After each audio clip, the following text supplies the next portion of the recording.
Hello， 各位好，我是 CJ。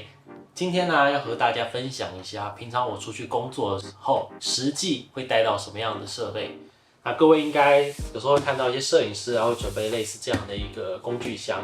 那有没有人好奇说里面会装什么？因为我下一档的工作啊是拍照的，那现在里面装的都是关于录影的设备。我今天就想说，趁整理的机会，好好和各位分享真正摄影师出去会带什么样的设备。有2点要先说明。第一点，各位如果说有看我前置影片的话，就知道说我不是那种很在意器材的摄影师，可能就是比较倾向于说，你必须了解自己有什么样的需求，才购买相对应的设备，不要说买了太贵或者太多的器材，但实际上面很多功能都用不到。所以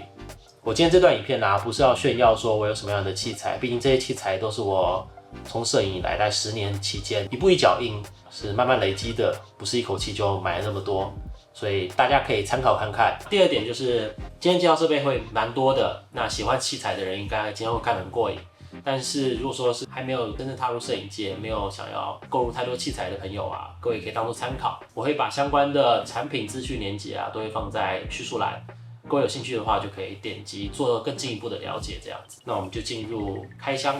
那首先呢是这个行李箱，这是一个美国的品牌，叫做 Pelican 派利肯啊，台湾这样翻，型号是1615。那感兴趣大家可以去看看，它有很多种 size。那这一款的 size 是刚刚好，就是不用另外加钱就可以托运的。那它也有出登机箱的 size， 随你上飞机一起带到机上的这样。除了大小有分之外，它的重量也有分。刚有说的这个 Air 就是比较轻量化的设计，过去的设计啊会比较重，两边有把手，那方便你这样直接横的拿取。四周有就是一点它就会打开来的锁扣，气密防压的排气口。它的顶端这一块有一个可以抽拉的一个拉杆，所以你真正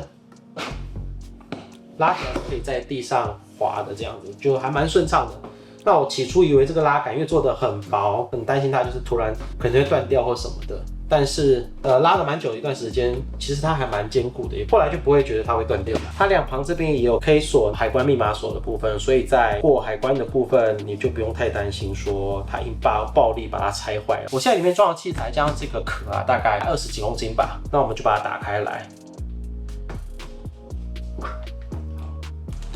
OK， 打开行李箱之后啊，就会看见我整个的收纳的空间了。那它内里啊，主要分为3种材质，一种是整个纯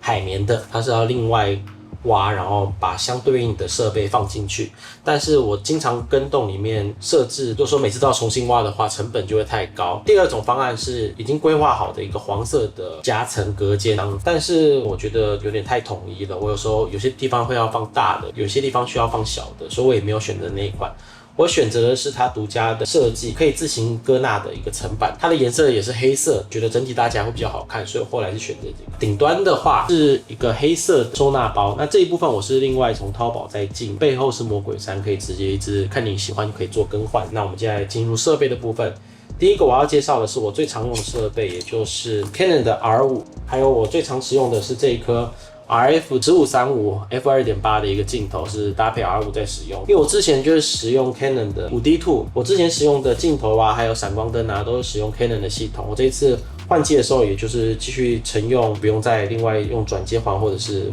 没办法安装，这样比较统一，比较方便。R5 周遭这个是 Small Rig 的一个框架，就兔笼，它的代号是叫 Black Mamba， 就是黑曼巴。它整体是采轻量化的设计，基础款的状况下面，我就是会这样一整套出去做拍摄。那可能上面会再连接外接的萤幕，旁边这一个可以增加它的麦克风，可以加指向性的麦克风是没有问题的。这样子装起来的重量可能有到4-5公斤吧，算是比较轻的选择。OK， 介绍完主要的相机以及镜头之后啊，我来介绍一下我比较大区间是摆放了什么样的设备，是这一个 Sony 的一个监听耳机。因为现场的环境声可能很嘈杂，那 Sony 的这款监听耳机啊，它能够还原现场的声音，比较中性，不会说高音或者低音的频率比较大声等等。然后再来是我的电池包，主要里面会放着 Canon 的电池，那不管是过去的 LP16 或者现在比较资源比较新型的 LP16H， 它们之间的差别只是电池容量的不同而已。通常会准备4到5颗的电池，这样子应付大概3-4个小时是没有问题的。比较大的区间里面呢，我还会放了我的监视萤幕，它最主要功能是能支援外录，那这个就是它的本体。我是搭载了它的1TB的 SSD，这样子有了它的存在之后啊，能够彻底解放 R5 的性能、高解析度以及帧率。另外一方面就是我不用担心过热档的问题，它的档案存储也能够有效的存储在里面。这个包包就是它 Atomos 原厂附的一个监视器的收纳盒，里面还有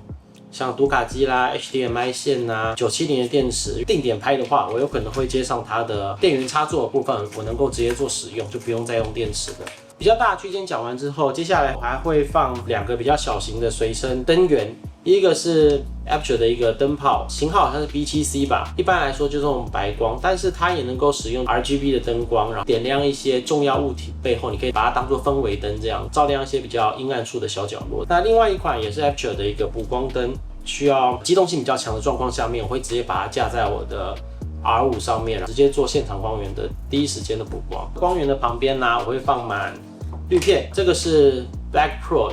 Tiffen 的1/4的黑柔胶的滤片，它可以让对比度降低，高光的部分会比较柔和一点点，对于灯光来说也会有发散的效果。那另外2款是 Peter McKinney 跟 Polar Pro 合出的第2代的 ND 减光镜，一个是2到5档的减光镜，另外一个是6到9档的减光镜，做的很有质感，是金色跟黑色的配色，我喜欢，它蛮方便的，就是你只要把它卡在镜头上面旋转，它就能够做安装了。那它也有带有微微的黑柔胶的效果。那再来就是 Small Rig 的记忆卡夹，里面就是摆满各种的 SD 以及 Micro SD 的卡，这样薄薄的，我觉得很实用。它单价也不贵。那我们进入镜头的部分，因为镜头算是摄影师比较重要的装备，有些镜头会比拍摄的相机还要贵，所以镜头我就继续是沿用 Canon 的系统。这款也是我蛮喜欢用的 Canon 的100 micro， 那它不是 L 镜，所以它的价格单价会比较便宜一点点，但是很好用。它在拍一些定位的状况会蛮好用的。它唯一缺点就是没有防手震，所以你必须手很稳。这样，像我拍一些商品的 B-roll 或是神情表现的话，我有时候就会用它。再来是这颗 Sigma 35mm 的镜头，那它光圈是到 1.4， 它的3晶很漂亮，但是有一点点重，我觉得它比 Canon 的 L 镜就是原生的都还要重一点点，光圈可以开很大。就是散景会很漂亮这样。还有一颗镜头就是这个70-200小白，我是没有购入 2.8 光圈的部分，那这颗是到4而已。就你能掌控灯光的话，我觉得这颗就很够用了。那它一样有自动对焦、防手震。那讲完镜头跟相机，现在进入的是收音的部分。因为如果是个人接案工作的话，你有可能连声音都要有必要顾虑到。我们先从麦克风讲起好了。最常用的是这个 Rode VideoMic NDG。它在机动性比较高的活动现场的话是唯一首选，因为它上面也有像是高频与低频的 cut， 然后还有-20防爆音的安全的按钮等等很多。它上面可以直接手动旋转收音量的大小。平常我在 R5 上面是会开手动，然后这边直接做旋转控制收音的，这样比较保险。如果说是在室内的话，我也可以把它拔掉，然后接上一个比较长的杆子当做加杠的使用，那收音效果也是不错的，给各位做参考。像是拍访谈啊，你会有2个人需要做 talking 的话，我会使用的是 Holy Land 的1:2的麦克风。它的好处就是整个是一个收纳盒兼充电盒，你可以直接把它收纳在里面。它分为一个主体跟2个接收端。它比较吸引我的是，除了1:2之外啊，就是如果说你有任何的操作啊，它上面就有实体按钮，可以直接上面做切换，不管是大小声或是立体声、单声道的控制都可以用它这样子。1:2的无线麦克风之外，我还会多带1:1的，这是 Rode 的 Wireless Go 1带。1:1目前当做是常备用啦，因为这可以做应急做使用，那它的蓄电量我觉得都还蛮够的。麦克风主要就分为无线跟有线，有线就走的 VideoMic NDG， 无线就是该介绍那2款。那这个是声音外露的设备，我是习惯用这台 MixPlay 3，它单价也不便宜，但是它可以接3个XLR 的 cable， 也能够个别旋转它的收音，那它音质真的处理得相当好，它可以收到32 的 flat 的位元深度，所以我觉得是很好用的。它除了你可以使用电池供电之外，它也可以使用 USB-C 接行动电源，机动性也是很高。它不管是在宅路或者是你在外面访谈的使用是很方便的。这样，准备了 XLR 的公尺还是6公尺的线。前面这个可以稍微介绍一下，是Rode 3.5mm 转接 XLR 的转接环。我个人觉得就是转接成 XLR 的音质会比较好，不会受到一些音讯的干扰，所以我的习惯会另外接外录，再把它收录到记忆卡里面。倾向就是相机做好拍摄画面的部分，那音质的部分我就会另外做处理。还有这项设备，这个就是我的线材整理包。因为线材各位都知道，如果说散出来的话很乱，常常会打结，所以我会习惯把它放一个整理包。那这个整理包的牌子是 InCase， 我不知道它现在还有没有在卖，但是我觉得蛮好用的。打开来之后，里面就是布满各个大大小小的器材，有像 Thunderbolt 啊、USB-C 啊、长的、短的，还有读卡机，还有行动电源，都是放在这个整理包里面。